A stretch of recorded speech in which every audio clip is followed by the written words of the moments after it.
الحمد لله والصلاة والسلام على نبينا محمد وعلى آله وأصحابه ومن تبعهم بإحسان إلى يوم الدين. أما بعد، ولا ليال إن شاء الله تعالى ما أنت وحين حوغها تحتحتونا فوائدين أما وحيالا كسابسا قرآنك إلهي سبحانه وتعالى إن لا أخريو قرآنك إن لا أخريو أو لقوت تهبرو وحوي منشور الولاية وشيء قفك قارسينا يا مرتبة الولاية. مرتبة ولاية وحوي ومرتبة آد أسريسة وإلهي سبحانه وتعالى إن ولي كاركتو وإلهي سبحانه وتعالى إن أكويه ووح كستوى كاغهيليو عدو كلية ماها لكن نفط إلهي سبحانه وتعالى إنه كاغهيليو وهوذا يو حيالها أي نفط راعسة وكاغهيليو شيطانك وكاغهيليو مركانا إلهي سبحانه وتعالى انتاس أيا أقوين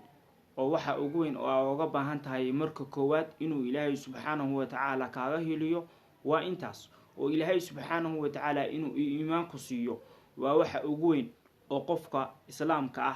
وعقلك له وإلهي سبحانه وتعالى كدونيو. مرتبة الولاية قد أهان مرتبة داس سي معناها مطلق وعام أي إلهي سبحانه وتعالى ولايو كوسينيا أما إلهي سبحانه وتعالى نقنسا وليسا. القرآن وحوي وقرآن كاس يا لحافظيهنا وحوي وكتابك قرآن كا أينو موبلك كشفانو شيبك إنه وجرة وحوي وشيء إلهي سبحانه وتعالى كقارسينيا آخرنا إلهي سبحانه وتعالى وكقرا نحريصنا يو دنبيضنا الغدا فتونا إن شاء الله تعالى. أولم يكفيهم أن أنزلنا عليك الكتاب يتلى عليهم إن في ذلك لرحمة وذكرى للمؤمنين. إلهي سبحانه وذكرى لقوم يؤمنون. إلهي سبحانه وتعالى وحليه مين كفلنين ورقالي ورددكوي إسلامكو ورجميعكم ورنمانتين ورقالي مين كفلنين إن إلهي سبحانه وتعالى نبي محمد وكسودجي كتاب وكسودجي مين كفلنين إلهي سبحانه وتعالى وحسودجي كتاب كاس وإنه فليه أو قفك نلوشي سؤالن وجبهن يهي كتاب كهدو وكدونتو وهليا. إلهي سبحانه وتعالى حارانتي بالو شيء هدي أدونت شيء إن أدونتي سيدا وقتك إلى هذا حارانتا سيدا دون الله هذا شيء إلهي سبحانه وتعالى كوبناي يعني هدي أدونت إن آد جنعستي إلهي سبحانه وتعالى سيدا جنعسنا هذا وكل شيء ربدي إني حاران كاتاي أيو كل شيء هدي أدونت إن آد نولاتي وواحد كنوا لا نسيد إلهي سبحانه وتعالى وكل شيء وإن إيمان كنوا لا نسيد كتاب كان نكهل القرآن هدي أدون نسيد إن أسفر قشيد والوجو شيء سيدا سفر كأوجل لهيد والوجو شيء هدي أدون نسيد إن هدي أدبي ويديد سيدا محاد كويسي سنسا أي صلاة كوا عن صحصا إن أدجبي سنسيد والوجو شيء صنتي والوجو شيء والوجو فهي إن دتك هراء عبسي أي كهلان أي لغو شيء هدي أجورسنسيد صالحان هدي أجورسنسيد واحد أجورسنسيد يو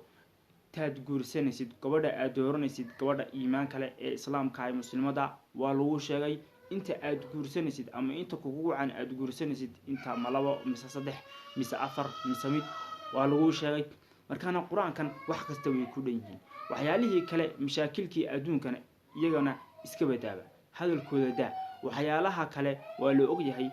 قرآنك إنه حلينيو وحياله وينابو حلينيا قرآنك سيدي سبب حقوق جينيا إن عشان هذا بشو سماها أدون كانوا حقوق جينيا برتو آخر قديجيو آخر صوت شنو كومودين ها أدون كانوا حوي وجنة الدنيا أيو جينيا يو ده شنو ده تقرأ حي سنة مركا إلهي سبحانه وتعالى كتابكم وسود شيء وينوقف ليه يا أيها الذين آمنوا إذا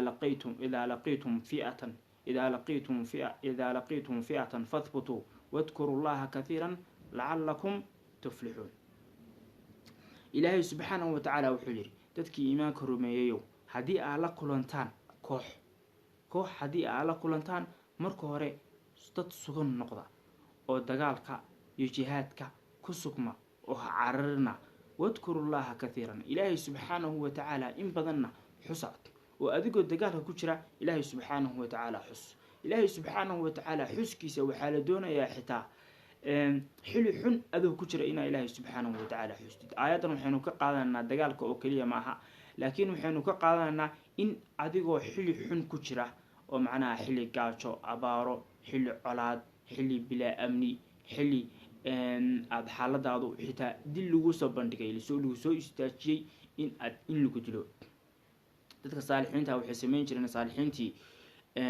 iyagoo la dilayo iyagoo u taagan geeri ayay haddana qur-aanka akhrin jireen markaana walaalayaal waxaa la doonayaa in sidaa la noqdo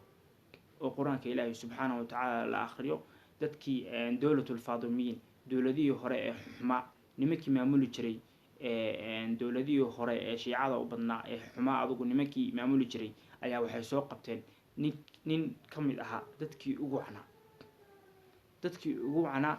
nin ka mid ah ayay soo qabteen markaa ninkaas adigoo khaladaad fara badan buu galay si iyagu u arkeen iyaga oo ka galay isagu xaquu faafinayay xaqa iyo diinta ayuu dadka baryay xaqa ayuu u sheegayay laakiinse iyagu dee xaqii ayaa waxay moodayaan in uu yahay waxa weeye waa shay xun waa quluubtu markay ingegto ay qalasho xaqii ayaa waxay moodaysaa baatil markaana adigu way soo qabteen waxay ku dhaheen sidaa maaha ha nin baa loo diray waxaa lagu yidhi waxaad ku samaysaa jidhkiisa waxaad ku samaysaa sidaa diirka uga dhil hadhowtana cadcad u jar sidaa ha ku dhintee xaasidnimo meelay ka qabaan waa nin iimaan leh waxa weeye waa sheikh culimaha mar kastaba oo wax lagu sameeyo waxaa lagu arkayaa shay wanaagsan sideedaba dadka wanaagsan iyo dadka ilaahay subxaanahu watacaala noloshooda oo dhan ayaa mucjisa mar kastaba oo wax lagu sameeyo shay wanaagsan baa ku arkaysaa mar kastaba oo wax aad ku samaysid shay waxaa ku arkaysaa aan caadi ahayn oo akhlaaqiyan ah ama ilaahay subxaanahu watacaala ku xidhnaansho meelay ka gaadheen ayaa ku arkaysaa mar waliba dadkaas haddii xitaa aad daba geshid wanaag uma ku arkaysaa ama wanaagoodaa sii baranaysaa wax xumaana uma geysanaysid wuxuu ku sameeyey ninkii ayaa wuxuu sameeyey wuu bilaabay hawshii ninkii jidhkiisii marka hore laga dhilayay jaldiga iyo diirka laga dhilayay sida neefka xoolaha loo dhilo ayaa wuxuu sameeyey ninkiiba qur-aan buu iska qabsaday qur-aan baa laska akhristay waxaaba lama jeedaba walaa ilmaana ka iman walaa wax kalaana ka iman qur-aan baa laska akhristay qur-aankii sidii loo akhriyey ayuu ninkii hawsha waday baayaabadii wuu ku caajisay ilaa qur-aankan moogta waa mucjiso qofkii aayadaha qur-aanka maqla hadduu xitaa gaal yahay wuu isbedelayaa wuu yaabayaa markaana wuxuu intuu u adkaysan waayey kii loo diray ayuu wuxuu sameeyey wadnaha ayuu tooreedii ka geliyey sidaasuu ku dhintay markaana walaalayaal qur-aanku booskaas ayuu taagan yahay qur-aanku wuxuu taagan yahay xili uu ku ilowsiiyo waxaad cunayso waxaad cabayso laha axaadiithun min dikraaka tushqiluhaa can idacaami wa tulhiiha can isaadi mid baa ka sheekeynaya intuu jecel yahay gabadh uu jecel yahay ayaa wuxuu leeyahay iska badaayo sheekadeeda ama marka lagaga sheekeeyo ayaa wax kastaba ku ilaabaysaa markaana qofku waa ciduu jeclaado ama jacayl uu ka dhigto haddii qur-aanka ilaahay subxaanahu watacaala aada jeclaatid aad ka dhigatid qur-aanka waxaad jeclaatid aad ku dhaqantid aad intaa akhridid isaga ayaa wax kastaba kala weynaanaya wax kastaba isaga ayaa kala weynaanaya shay kastoo xun haddii aad geshid oo isaga aad maqashid isaga ayaad ku mashquulaysaa shay kasta oo dadku jecel yihiin haddii aad aadid waxa weeye waa sidaa weliba dadkii iimaanka lahaa markay iimaanka dhadhamiyeen oo qur-aanka ay akhristeen maxay yidhaahdeen wallaahi nolosha aan ku noolahay haddii jannada laga helin waxa weeye jannada noolma taalo qur-aanka iyo dikriga iyo cibaadada aan ku noolahay ee raaxadaas aan ku noolahay haddii ilaahay subxaanahu watacaala jannada aan taasoo kale aan laga helin jannada wax raaxa ma taalo markaa dadka saalixiinta dad baa waxay u yaqaaneen jannaduba inay adduunka taale ayay u yaqaaneen inaguna maxaa u maleynaynaa qof kasta wuxuu dhahayaa waqtigaaga lumi shay khiyaali uu iska sameynayaa saacado fara badan isaga fadhiyaya suu dhahayaa waqtiga ayaan ku dilayaa waqtigan adaa la doonayaa inaad ka soo saartid raaxo macaan wax kuu qaalaya adigaa la doonayaa waqtigan inaad ilaahay subxaanahu watacaala ka baridid inuu ilaahay subxaanahu watacaala ku waasiciyo إذا مرضنا تداوينا بذكركم فنترك الذكر أحيانا فننتكس أحد الناس أيا وحولي مركو ددفايني هدي aanu xanuunsano waxaanu isku daaweynaa dikrigiina sheegitaankiina ayaan isku daaweynaa axyaanan marmar ayaa waxaanu ka tagnaa dikrigiina hadhowtana waanu qalacsanaa ama waanu jeesanaa waa qur-aanka ilaahay subxaanahu watacaala qur-aanka waa daawo qur-aanku waa sidaa ogtihiin shifaa weye maadaama uu shifaa yahay waa la isku daaweeyaa wuxuu ku leeyahay haddii aanu qur-aanka akhriskiisa ka tagnana dib ayaanu u noqonaayo macnaha xaaladayadii tii hore ma noqoto marka saas oo kale waxaa la doonayaa in ilaahay subxaanahu watacaala qur-aanka laga dhigto min quutil qulub qur-aanka qalbigaaga inaad siisid oo qalbigaagu maanta wuxuu cuno oo u cabo ayuu u baahan yahay sida jidhku wuxuu cuno oo u cabo iyo calooshuba ayay u baahan tahay qur-aanka qalbiga waa marba waxa aad siisid haddii ay khiyaali iyo nolol xun iyo sheekooyin iyo macnaha fitan iyo dulmi iyo macaasi iyo dunuub haddii aad ku jirtid ogow qalbigaagiiba wax siinaysaa qalbigan mar waliba bilaa quut ma noqonayo وإما أن يكون قوته الذكر والعلم والإيمان وقراءة القرآن وإما أن يكون قوته أو إما أن يكون قوته إيش من اللهو واللعب وهذه الأشياء وإن قلبك قوت كيسا أتكدغتا ذكرك قرآنك إلهي سبحانه وتعالى نورك علمك صلاة waxyaalahaas oo dhan adkaarta waa inaad ka dhigtaa ama waa in aad ka dhigtaa haddii aadan taa haysan aadan ku mashquulsanayn ogow ta kale ayaa ku soo hadhasa oo ah khiyaal iyo maalayacni iyo heeso iyo iska dhaansi iyo waxyaalahaas inaad qalbiga siisid xasan albasri wuxuu ku leeyahay tafaqadu xalaawata fi halaath xalaawada iyo macaanka waxaad ka baabaadhaan ama aad ka deedeedaan saddex ka baarbaara ayuu yidhi لمبر كو الصلاة لمبر كو الصلاة كبار بارا لمبر لبو الذكر لمبر لبو الذكر لمبر صدح قراءة القرآن علي حسن البصري معانك وحكذا ديدان صدح هدي آد كهشان صدح ذا وحوي معانك واهيسان أما هدي آويدان وحادو قاتن البابكو ومسدود فاعلموا أن الباب مسدود وحادو قاتن الباب كاسو بوحرين كورن الباب ألاب كوتالا ألاب تهذيو لن أما ألابتي الدنيا دورن دركاغي مرياهاغي laabtoonkaagii waxyaalihii ay iskuulka ku dhigan jirtay waxyaalihii ay gashan jirtay alaab kale oo qaali ah oo tala gashay inaad weligaa isticmaasho haddii ay soo gashid ka waran oo aad aragto albaabkiyo xidhan oo qafil ku jaban yahay maxaa samaynaysaa dii waa jibinaysaa waxaa isku dayaysaa albaabkaa inaad jabisid markaa sidaas oo kale qofku markuu salaada galo hadduu macaan waayo salaada inuu ku raaxaysto oo uu jecel yahay in salaadu uu isaga jiro ama markuu salaada galo intaa yar ee tukanayay inuu raaxaysto oo macaan iyo inuu nolol kale ku jiro inuu arko ama markuu qofku Ilaahay subxaanahu wa ta'ala xusayo inuu raaxaysto ama qofku markuu quraanka akhrisanayo inuu quraan ku tadabburo oo jecel yahay quraanka inuu ka kicin oo safxada ugu horeysa iyo bogga ugu horeeya markuu akhriyo uu jeclaanayo inuu sii akhriyo laakiin hadii uu markastaba caajisayo oo waraqda ugu horeysa markuu akhriyo oo caajisayo oo isdhahayo isaga kac oo qalbigiisu fariin u soo dirayo oo leeyahay waad ku caajistay meesha ka kac ama uu markuu salaada galo intuu caajiso uu daalo iska tagayo ama markuu Ilaahay subxaanahu wa ta'ala xuskiisa kale uu akhriyo uu caajisayo markaas qofkaas markuu sidaa yahay waxa weeye waa baab masduud way qofkaas albaabkii macrifada iyo albaabkii raaxada uu xidhan yahay marka waa inaad albaabka jabisaa وإن تجيبسا البابك وإن القرآن كأخرجا وإن كسر عليسا وإن صلاة كتا وإن صلاة صح حاضرتا وإن ذكر إلهي سبحانه وتعالى كسمرتا قوات كيسو قف كستو ذكر بدن يقف كستو عبادة بدن همودين ما أنتو هريسا وعبادة سوقري إنه معان كذا ينلش هذا حلي همودين ساسو كلا عيوسها dikrigu marka hore wuxuu ka biloobmaa afka in laga akhriyo qur-aanku wuxuu ka biloobmaa afka in laga akhriyo sida afka loogu akhrinayo ayuu gudaha galayaa markuu gudaha galana sidaas ayaad ku noqotay qof iimaan leh dikrigii iyo iimaankii sidaas ayuu ku galay hadduu gudaha galana waa siduu u galay marada markaad meedhisid xagga sare meedhaa mase xagga sare meedhaa soo maaha hadhowtana xagga hoose iyadoo unbaa usii daadegtaa ama in yar baa sii raacaysaa waa saas oo kale adugu waxaa samaysaa dikriga ilaahi subxaana watacaala akhri qur-aanka akhri albaabkan xidhan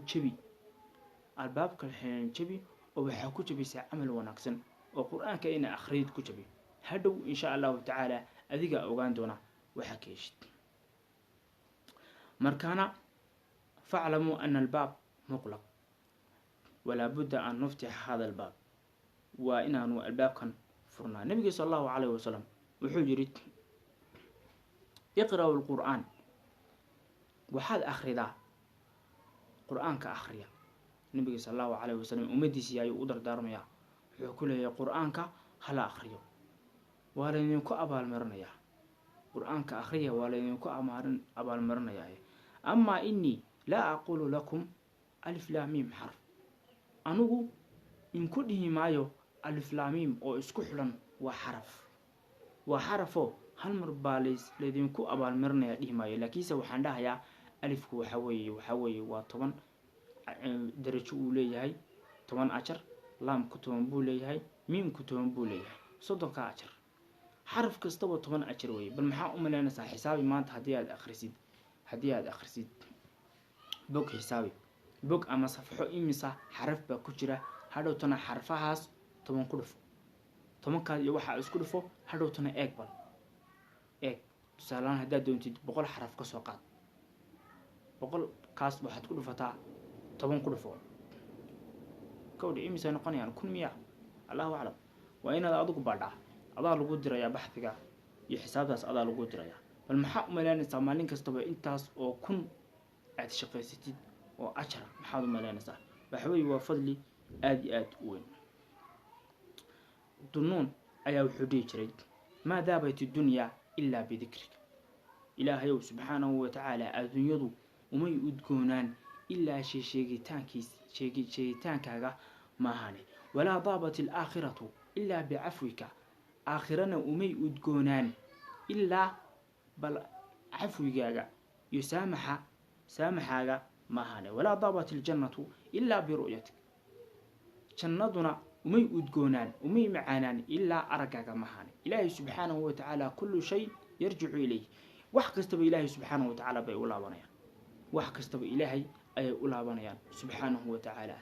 adduunka haddii la joogo waxaan ilaahay ahayn iyo qur-aankiisa ahayn raaxo iyo nolol iyo udgoon maaha qof kastow haddii aad meel kale jeclaatid oo aad raaxo ka raadisid ogow in adiga loogu ciqaabayo baabal xub liqayrillaah marka laga hadlayo xubbiga ilaahay subxaanahu watacaala qeyrkii marka laga hadlayo xubbiga ilaahay marka laga hadlo hadhowtana xubbiga ilaahay subxaanahu watacaala qeyrkii la jeclaanayo marka laga hadlayo waxyaalaha ku jira oo fiirso waxaa leeyahay jacaylka ilaahay subxaanahu watacaala qofka waa ku waajib inuu ilaahay subxaanahu watacaala jeclaado inuu ilaahay jeclaado waxaa weeye waa ku waajib qofka marka ilaahay subxaanahu watacaala haddii aad qeyrkii jeclaatid goormaa la dhahayaa qofkan ilaahay qeyrkii wuu jecel yahay waxaa la dhahayaa qofkan horta qofka ilaahay qeyrkii wuu jeclaan karaa tusaalahaan ciyaalkaaga waa jeclaan kartaa xaaskaaga waa jeclaan kartaa qof kale waa jeclaan kartaa qofna ilaahay subxaanahu watacaala dartii baa u jeclaan kartaayo dee waxaa weeye waa dadka walaalaha ee islaamka culimada dadka saalixiinta ambiyada ilaahay subxaanahu watacaala dartii baa u jeceshahay waxa weeye jacaylka ilaahay ayay ka mid tahay alwalaa lilah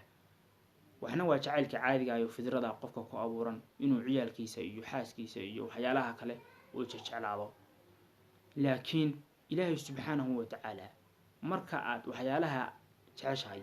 laakiin jacaylka ilaahay uu weyn yahay marka lama dhahayo qofkan ilaahay qeyrkii ayuu jeclaadayo jacaylka ilaahay uu ku tagay laakiinse waxaa la dhahayaa ilaahay qeyrkii uu jeclaaday marka waxyaalihii xumaaya ilaahay subxaanahu watacaala kaa xarimay aad daraaddii u samaysid qofka aad jeceshahay daraaddii markaa u samaysid markaas ayaa waxaa tahay qof ilaahay subxaanahu watacaala jacaylkiisii ka tegay jacaylkii waajibka kugu ahaa qofkii ka tegay. maxaa yeelay jacaylkan ilaahay qeyrkii muxuu keensanayaa, ama jacaylkii ilaahay haddaa ka tagtid muxuu keensanayaa ilaahay inaad dayacdo, ilaahay inaad adeeci weydo, ilaahay dariiqiisii inaad khilaafto. maadaama aad taa ku dhacday ogow dembi weyn baa gashay.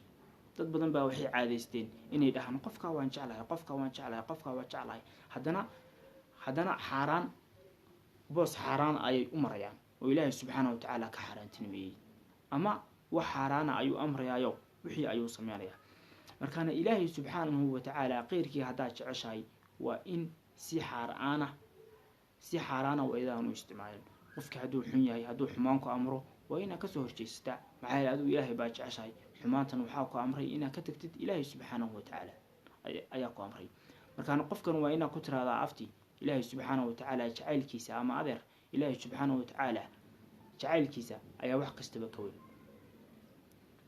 taas weeye. laakiin qof baa indha adeegay, tusaalahaan wuu indha adeegay, wuxuu sameeyey jacaylkii ilaahay subxaanahu watacaala buu ka tegey, qof kale ayuu jeclaaday.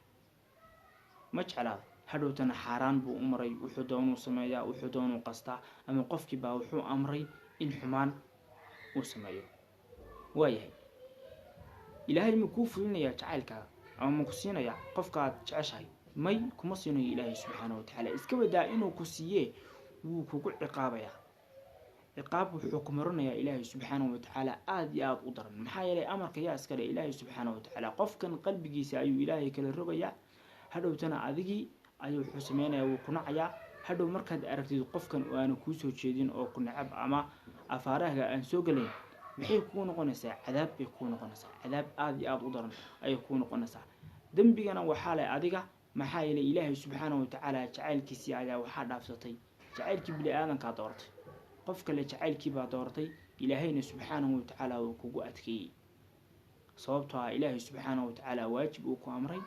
ayaa ka tagtay. markaana waxaa la doonayaa haddii aad qof jeceshahay ilaahay subxaanahu watacaala daraaddii inaad u jeclaato. haddii aadan ilaahay daraaddii u jeclaan in uu xumaan aadan gelin, waxa ilaahay subxaanahu watacaala kaa xarimay in aadan gelin, bado kale inaadan isgurgelin, waxyaalaha kale inaad iska ilaalisid. marka wuxuu leeyahay maa daabat idunyaa ilaa bidikrika. adduunyadu umay udgoonaan ilaa ilaahay subxaanahu watacaala dikrigaaga iyo xuskaaga iyo qur-aankaaga marka la akhriyay iyo marka lagu sheegay, adduunku taas ayuu ku udgoonaaday. wamaa daabat alaakhiratu ilaa bicafwika. aakhirana umay udgoonaan ilaa dembi dhaafkaaga iyo cafintaada ilaahay subxaanahu watacaala. oo aakhiro waad garanaysaan, aakhiro yaa iska leh. aakhiro ilaahay subxaanahu watacaala ayay khaas u tahay. adduunkaba ilaahay baa iska leh, laakiinse adduunka dad kale baa iska shashagta, ama abaalmarinteedu waxaa weeye weli ma soo degto. aakhiro laakiinse si dhammaystiran oo mudlaqan ah oo khaas ah ilaahay subxaanahu watacaala